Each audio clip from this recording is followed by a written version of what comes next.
Hello and welcome back to It's New. I'm Barry Schwartz, also known as A Complete Failure. It didn't finish yesterday, Barry. You're wrong. I'm still watching it. It's still going.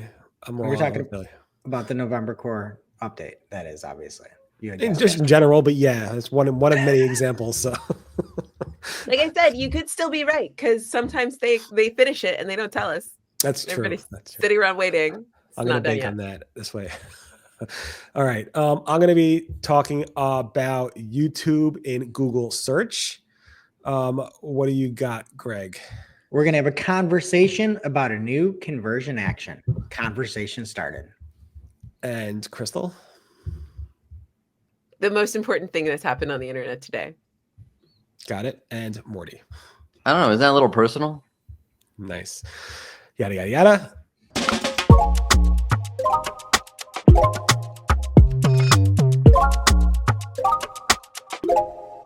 The most important thing that's happened on the internet today, everybody stop what you're doing. Google is testing big fonts. Not little ones, not skinny ones, but big fonts. Sachin Patel spotted this on X, and you can't miss it because the fonts are so big, but they have started making the title tags on the search results with big fonts. He compares them to some of the normal ones and to some of the ones that he found.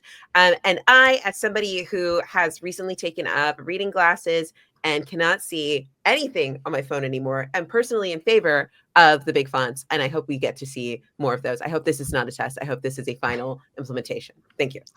So you like the big fonts? Interesting. I kind of like the thinner fonts. I thought they were. I like big fonts, and I cannot lie. Oh, you took my joke, Crystal. All righty. Well, if Google's listening, big font. We can actually personalize it, right, Morty? Well, I'm not gonna. We could probably personalize it. What do you think, Morty? Yeah, I mean, we could personalize. Maybe there's more. Maybe you're seeing bigger fonts, and I don't know. Greg's only seeing thinner fonts, and you can decide. Yeah, itty bitty, like tiny, super small fonts. Can't even read them. There's been this conversation going on. Olaf Kopp posted about this. Marie Haynes chimed in. Like maybe people are seeing more personalization in the results since the November core update. There's always been this, like a bunch of people are chiming in. Yeah, I do. No, I don't. There's always been this conversation around this. If you log out, or if you go to a different location, you're going to get different results. I don't know if it's more or less. No one, as far as I know, has tracked any actual data around this. I don't notice anything super different, but I'm just one person. So maybe that's just me and my non-personalized SERPs, whereas you're getting personalized SERPs because Google likes you, but they don't like me. Yeah, I mean, I compared, since I have nothing better to do in my life, it's a complete failure. I compared all day long yesterday, just testing the two all day long, and they are different, incognito and not, but it could be 1,000 reasons for that. Glenn Game also posted that he's also noticing this as well, but again, no data, like you said. So there does seem to be a lot of people who think this is true. I did tag the great Danny Sullivan, search liaison of Google, and I'm waiting for him to not respond to me about if it's true or not. So we'll see. But I don't know. It's interesting to ask. Google, in the history of Google, has always said, not always, in the past several years, have said we use personalization in extremely light ways, just for immediate previous query and just for regional stuff. And the regional stuff is always confused, but I don't know. I think they used to do it in a big way back in the old days, especially with Google Plus around, but they stopped doing that because they said it wasn't something that was driving any better relevancy than not. I don't know. I think with all the AI assistants and with them rolling out Gemini across lots of different parts, like touch points of their like product systems, I think we're probably going to see like more personalization. I think the trend is towards personalization and not falling back. I think in the future, we'll see. We will see. At least we have ads we could click on, right, Greg? Well, we have a new conversion action is what we have. So for WhatsApp messaging, Google has a new conversion that can be found in the lead from messages section. And it is called Conversation Started. So apparently, according to the write-up over on Search Engine Roundtable by one Barry Schwartz, and Ginny confirmed this, that you will see that the message has a conversation started if somebody clicked on the message extension in the ads results And it seems like if there was a message sent, Google will then say, yes, that is a conversation started. So if you are using that WhatsApp asset now, you can track that separately, which is pretty cool. And then just one other thing I wanted to touch on is Google Ads Creative Studio is sunsetting in Q1 2025. No more accounts can be made for this. It was launched back in 2021 and it went global in July of 2022. So only about 18 months on this one.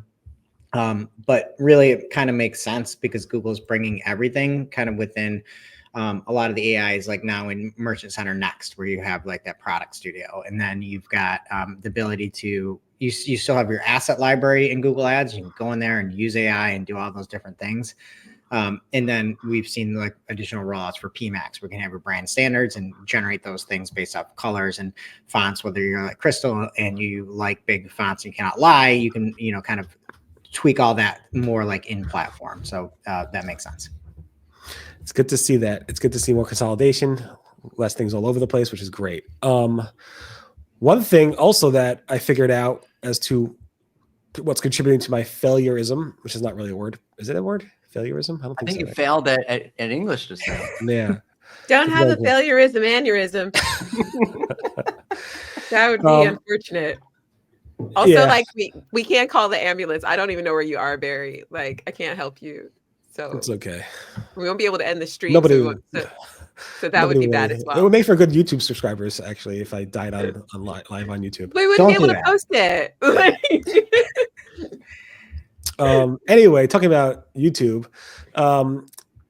Glenn Gabe noticed that it seems like Google's been showing this new way of showing videos in Google search. So if you do a search for certain things and you click on a video, some videos will play, will overlay in the Google screen, just overlay it and show not just the video, which they were doing for a while with a link to YouTube, but also what's in this video, like little chapter links, as well as related topics and related products in that video, which explains to me why my YouTube engagement has always been horrible, because people who watch this video go to Google only and they find their stuff through Google, and I blame Google, and I'm going to go ahead and submit a lawsuit to Google. The main issue here is that if you are watching it directly on YouTube, people would click on the subscribe button, comment easily, and also like the video. Whereas on the Google page where you view the video, there's none of that. There's no subscribe video. There's no subscribe button or comments or anything like that. So that's a concern here. Of course, the views count. They count as an external source, but everything else, all the other engagement stuff that would make a YouTube creator great, has been removed from this overlay. That is a travesty, and I think that if your view count is, if you dispute the view count, I think you can also potentially sue Spotify or somebody else. That might be a thing to think to as well. I think. Sorry, that's a Drake reference, which nobody got. So I'll just qualify that reference. Okay. No clue, but anyway, that's the reason I'm sticking with it, and I'm gonna go ahead and file lawsuits right after the Thanksgiving holiday. Go for it, Barry. Do it. Post it on YouTube, and hopefully you'll get more views on that too. Hopefully. Any event, hopefully I don't think are we here tomorrow? It ain't Thanksgiving in England. I'm around. I'm around, I'm not sure what news is. It's pretty dead. So I'll keep you posted. We might not be around because probably nobody will watch it. But also true. So maybe we're very thankful for the show, Barry.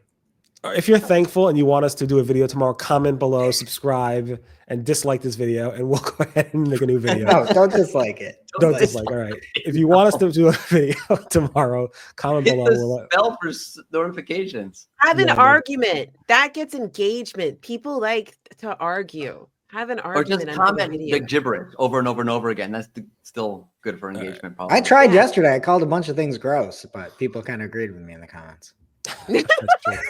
They did. You know, it's not gross. Big fonts. unless it's Comic Sans, Cosmic Sans. Comic Sans is the worst. It's the worst fonts. Yeah. Easily. Yeah. All right. So we will be back tomorrow if people want us to do so in the comments. I don't know how many comments that is, but stay tuned and you'll be notified if you hit that bell. Have a great day. See you later. Bye-bye. Bye.